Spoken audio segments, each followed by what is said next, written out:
Pennies and Pens. It's your girl, Lau Pens, CEO of ISLP, the InkSpot LLC. Today's video is called Pen Style Reflections on Austin Fashion Week. So today's video is just going to be really quick, really short. I just wanted to do some reflections just to talk about my experience as a designer at Austin Fashion Week. I'm multitasking, publishing other posts. So I was like, shit, but I forgot to do a video post for the Penny Black YouTube channel about Austin Fashion Week because I did a full blog post that has photos from my Austin Fashion Week runway show and all that jizzy jazz. So make sure you go to allpeneverything.com to check those out. But I was like, shit, I forgot to do like a video, like reflection post. So I was like, let me shoot that real quick right now as I publish other posts. So as you guys know, 2 weeks ago, Saturday, April 30th, I showed Pennies and Pens, which is my vegan, organic, and sustainable lifestyle brand. Right now, we have a collection of 100% organic cotton t-shirts. So I showed that collection, the Spring Summer 2022 collection at Austin Fashion Week on Saturday, April 30th at 4:30. Like, I'm still recovering, honestly, Pennies and Pens. Like, I'm still not even 100% well yet. Like, I have some kind of allergy situation happening that's been happening for the past 2 weeks since I got back from Austin. So I've been dealing with that and just trying to get everything together, like, since Austin Fashion Week happened. So, like, I have been, like I said last week, I had to, after I got all the photos back from the Austin Fashion Week team, I went ahead and obviously added them to my Dropbox. So I'd have access to them in Dropbox. I have them on both phones, on my computer, so that I have access to the photos on multiple different devices everywhere, because obviously I've been, sharing them on the blog, allpeneverything.com. And then I've also been sharing them with like family, friends, and business associates and contacts, like via text. So I wanted to have all the photos on multiple different devices.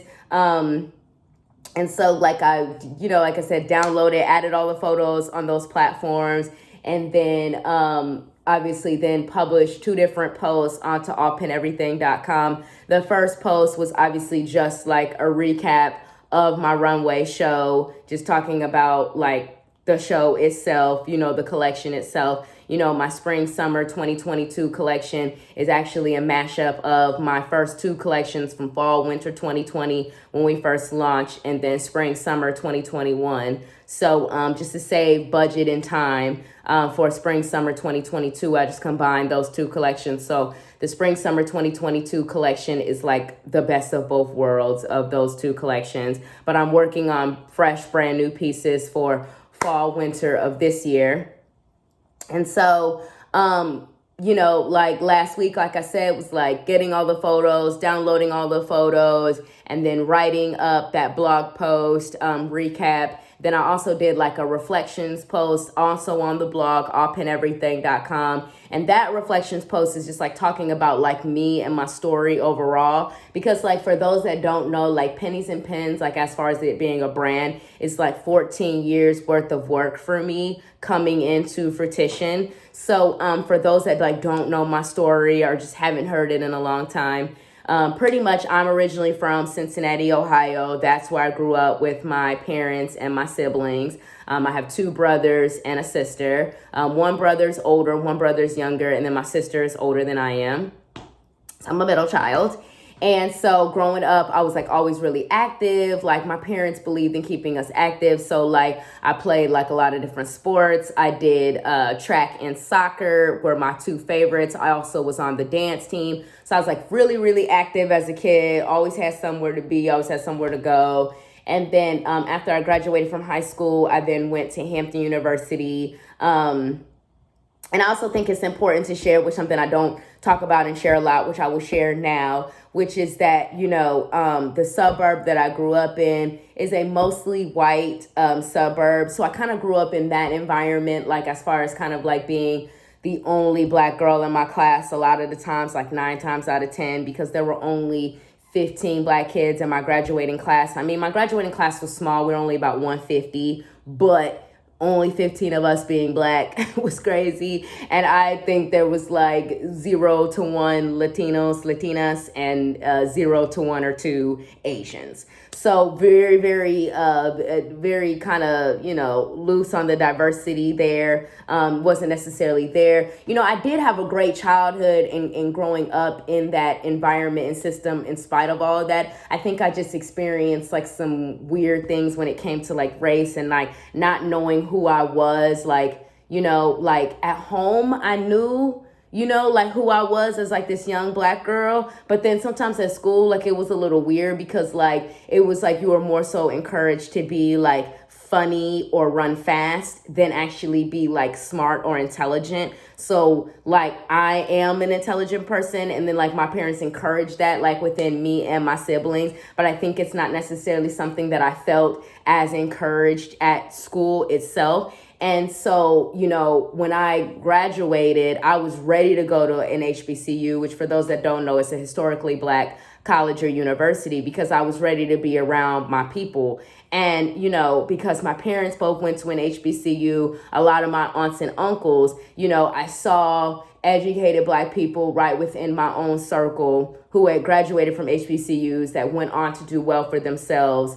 So it was something that I felt would be good for me, and then I chose Hampton because one of my best friends was also there at the time. She was a year older than me, so she was already there at Hampton. And then I love the school, the campus, the people. So, I, to this day, always talk about, like, been talking more about Hampton and my experience at Hampton. And it was so positive. It's funny because I'm actually texting one of my best friends from Hampton right now. And so, like, it made me like who I am in a lot of ways, like as a creative, because like that's where I found my voice and my brand. That's where I created Loud Pen, was while on the campus at Hampton University, because no, Loud Pen is not my real given name. But over the past 14 years of being Loud Pen, it has become so much of a part of who I am that by all means it is who I am. So like, while at Hampton, I started off as a print journalism major, and then I switched my major to English, which is what I graduated with, a degree in English. And, when I started off as a journalism major, I knew I wanted to write, but I didn't know exactly when, where, and how. This is before blogging is a thing. Social media is also not a thing. I mean, Facebook was out, but it wasn't what it is now. So it wasn't a career path. You couldn't be a social media manager, a copywriter, a blogger. You couldn't do all the things that I'm doing now. You literally couldn't do while I was at Hampton. So these were not career paths that I was like thinking of while I was in undergrad. And so, at the time, it was just either write for like a newspaper or write for a magazine if you were a journalism major. And I didn't really want to write for a newspaper. And as far as a magazine, like I had applied for internships. I tried to get into the publishing industry. That never really worked out for me while in undergrad or whatever. So I ended up just working like retail jobs like over the summer, like to make money. And like, because this is when I started to really kind of start to travel, I would work jobs over the summer in retail back home in Cincinnati. And then I would save up that money. And then when for spring break, my friends and I would go on all these elaborate trips. So I actually went to Myrtle Beach, South Carolina, went to Miami twice, the Bahamas. Yeah, me and my friends were doing all this stuff in college, Pennies and Pens. Like, we were hot girls. We were out in these streets. And so, boom, I graduated with my bachelor's degree in English. Like, also while at Hampton, I used to write for the school's literary journal. So I had a couple of clips when I graduated. And then, boom, after I graduated, I moved to New York. So I was living in New York City for about 5 years. And like while I was in New York, that's where I met my former business partner. That's why I started like really blogging. I started covering New York Fashion Week.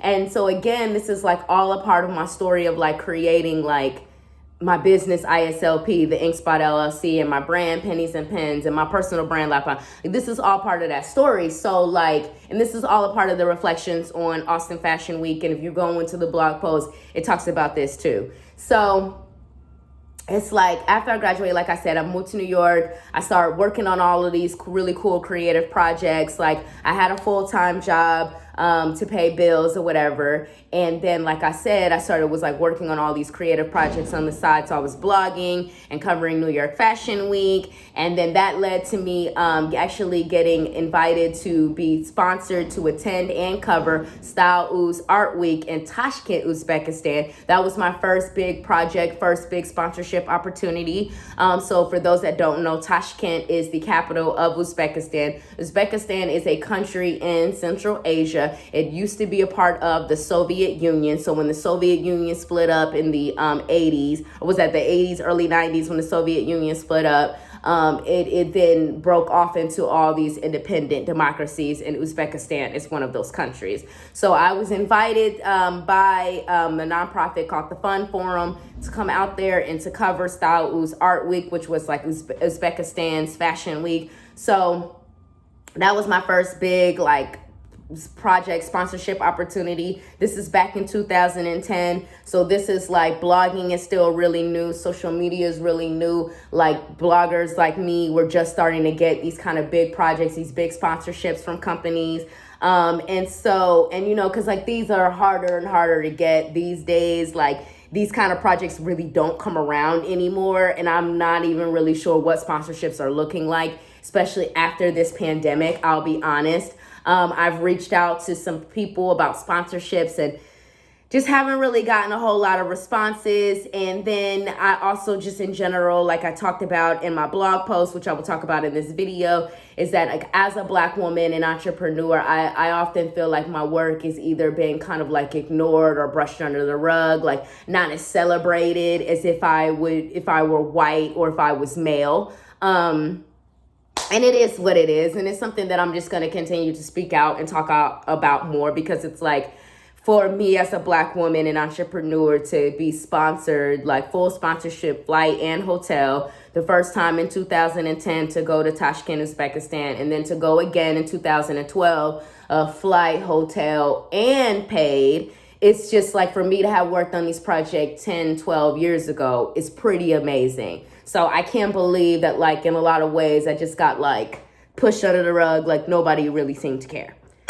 What the fuck ever. So anyways, then upon getting back to New York, because, again, I'm still in New York at the time. I was in New York for about another year, up until about mid-summer of 2013. So then summer of 2013, I go back to Cincinnati for a little while, for a few months, because there's some stuff going on with the family. I don't ever publicly talk about that, because I don't. I'm just a private person.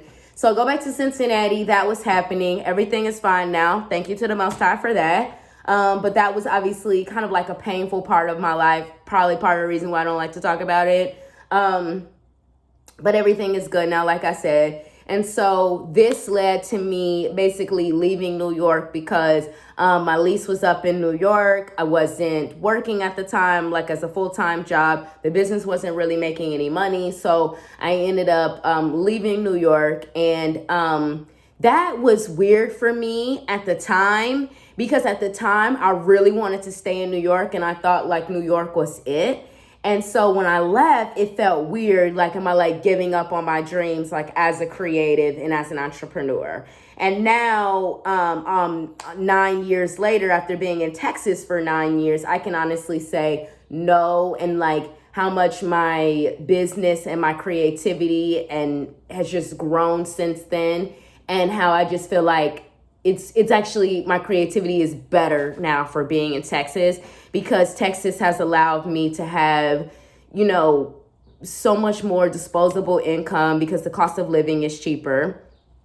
Also, I just feel better here, like mentally, physically, spiritually. So I feel like I can create better work and content here. So that's also like another thing. So I just feel like I owe so much of my brand to Texas. I really do. Like, that's for the reason for the Dallas, Texas tee from the Pennies and Pens collection, because it's like I had to pay homage to Dallas. So I get to Texas, fall of 2013. I actually came to Houston first. Moved to Houston first because I had gotten a job as a social media manager working for a digital marketing agency in Houston. So I'm there in Houston working for the agency, all that jizzy jazz. So that's cool.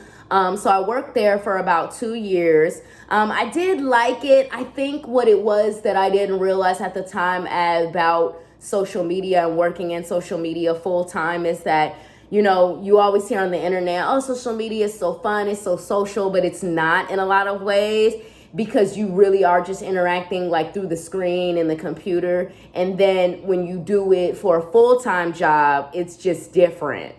You know what I'm saying? Than when you do it on your own and independently and for yourself, there's just a different vibe there. And that's not a bad thing. It's just a thing because it's your job. So there's a difference between when something's your job and when you're doing something for fun. For all of those people who are like, I want a job in social media, like, learn a little bit more about it before you make that decision. But I did love the company that I work for, and I'm still in contact with literally all of my colleagues from that job. So that's a beautiful thing about that. They've been a tremendous help and support system to me, which is great because, I mean, I would have left that job, 7 years ago? So pretty big deal that we're all still cool and still in contact.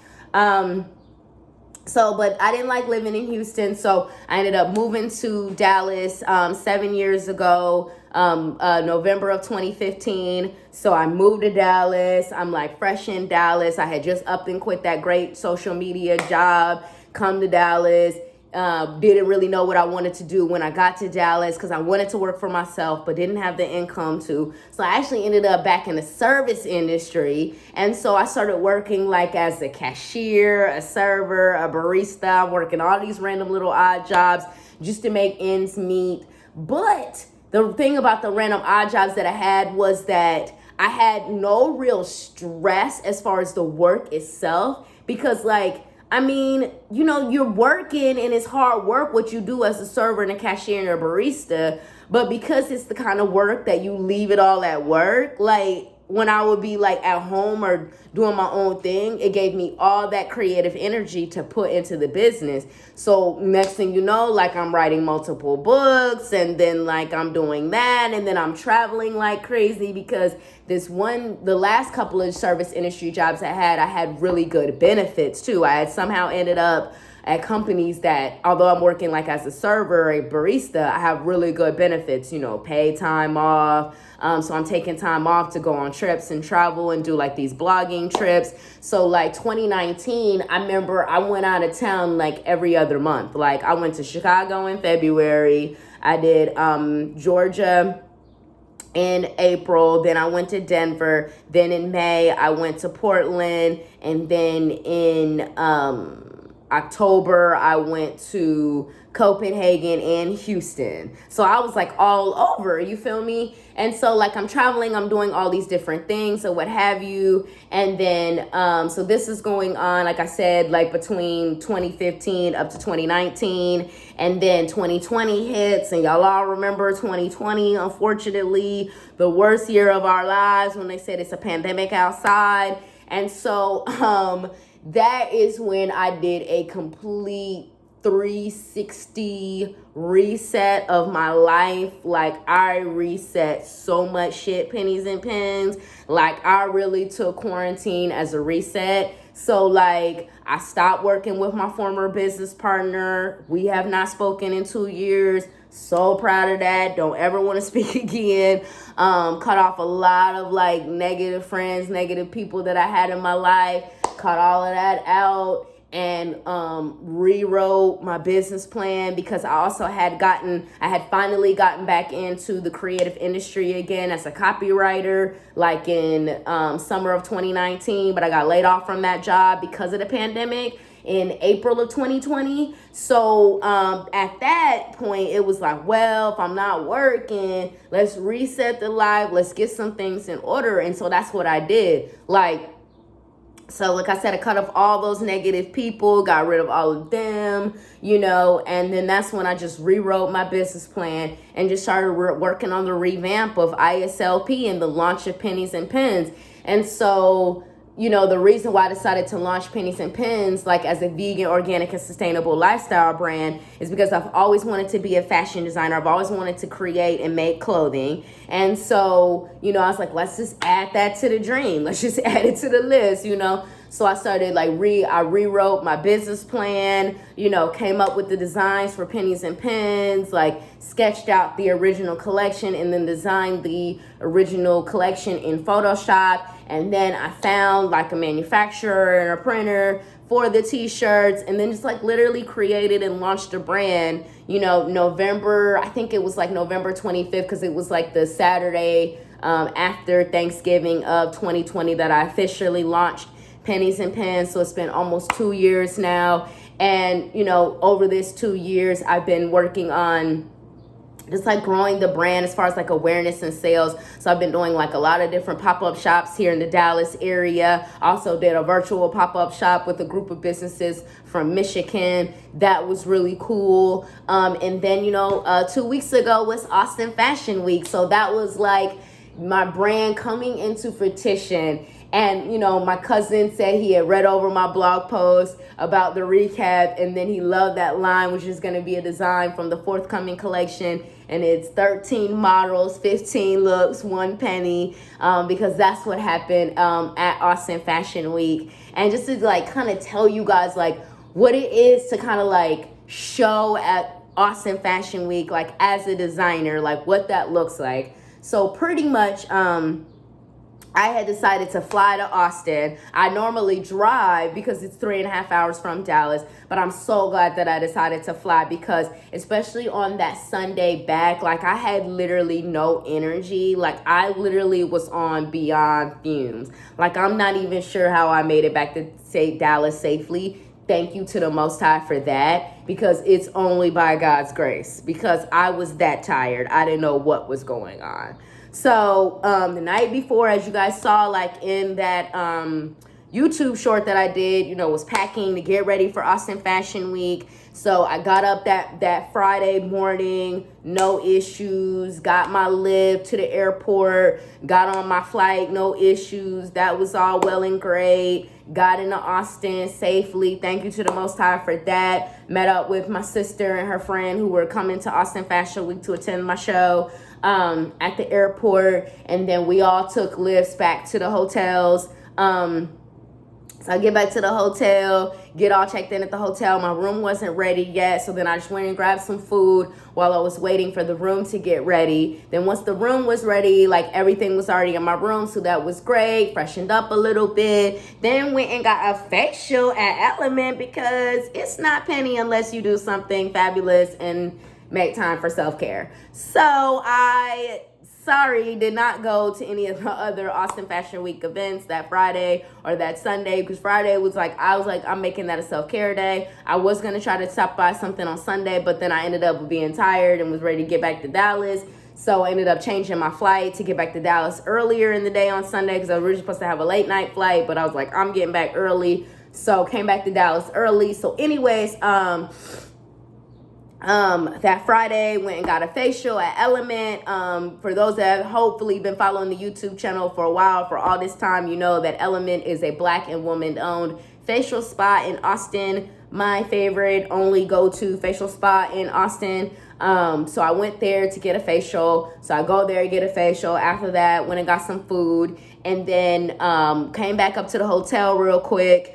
Just to kind of like chill and freshen up again. And then went and got a massage, met up with my sister and her friend to get a massage at Milk and Honey. That's another spot that I really like in Austin. Also, it's not Black owned, but it is woman owned. And beautiful place to go and get massages as well. I believe they also do facials and manicures and pedicures and stuff like that too as well. So went there, got massages. That was amazing. And then by then it was kind of late, so we kind of had to call it a night, because I had to get up early to get ready for Austin Fashion Week. Call time for designers was 8 a.m. For models was 8:30. For those that don't know, reason why call time is so early, because they're like, y'all know, you guys are like, what, Penny, you ain't show till 4:30. Why was you there at 8 o'clock? Because you have to get 13 models ready.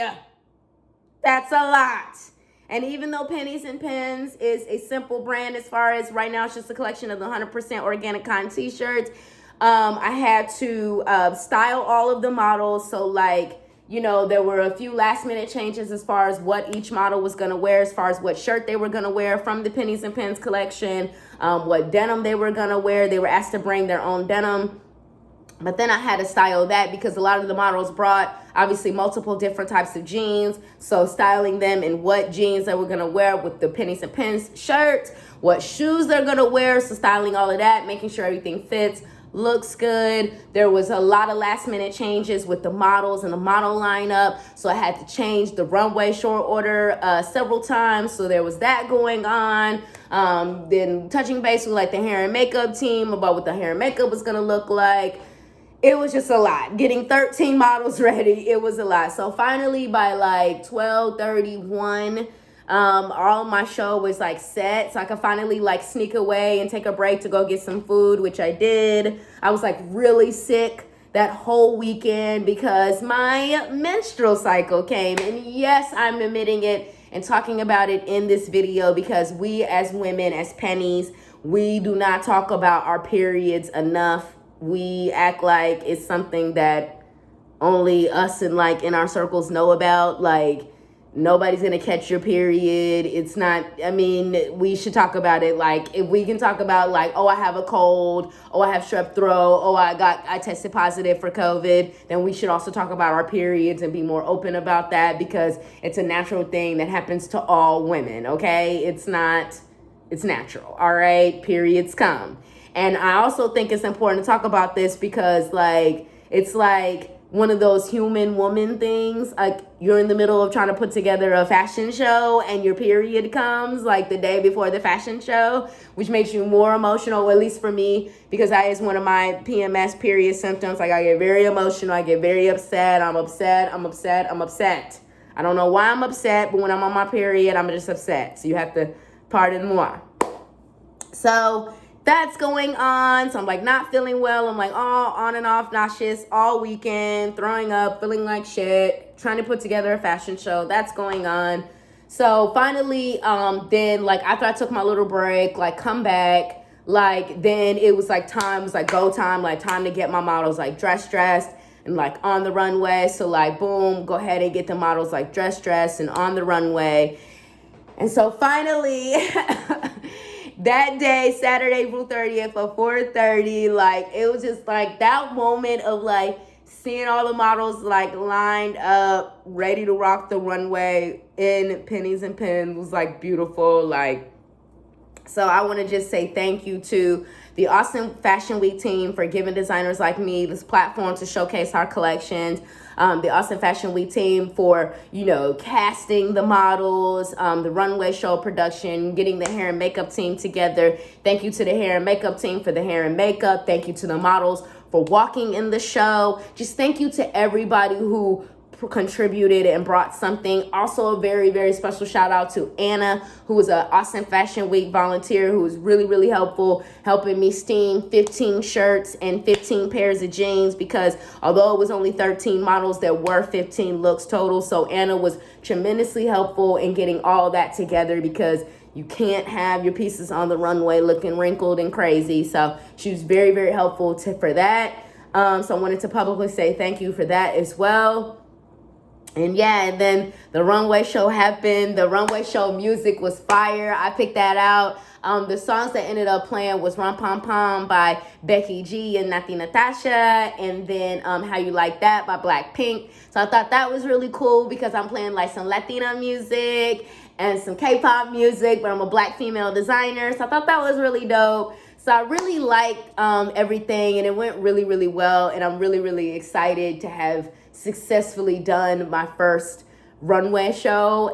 So thank you for all of those who continue to support Pennies and Pens. Make sure you go to ISLPDTX.com to shop the ink. And continue to support Pennies and Pens, a vegan, organic, and sustainable brand. And then my business, ISLP, the InkSpot LLC, which is a creative production company, multicultural creative agency based in Dallas. So just continue to support us, Pennies and Pens, and all that we have going on. But yeah, this is your girl, Loud Pen, with the Austin Fashion Week reflections. I hope you guys enjoyed this video. I know it's like all over the place, like me talking about my story and this, that, and the third, and like how I created Pennies and Pens. But I really wanted to shoot this video for y'all and talk about this really important topic in my life. So yeah, thanks so much for watching. Peace.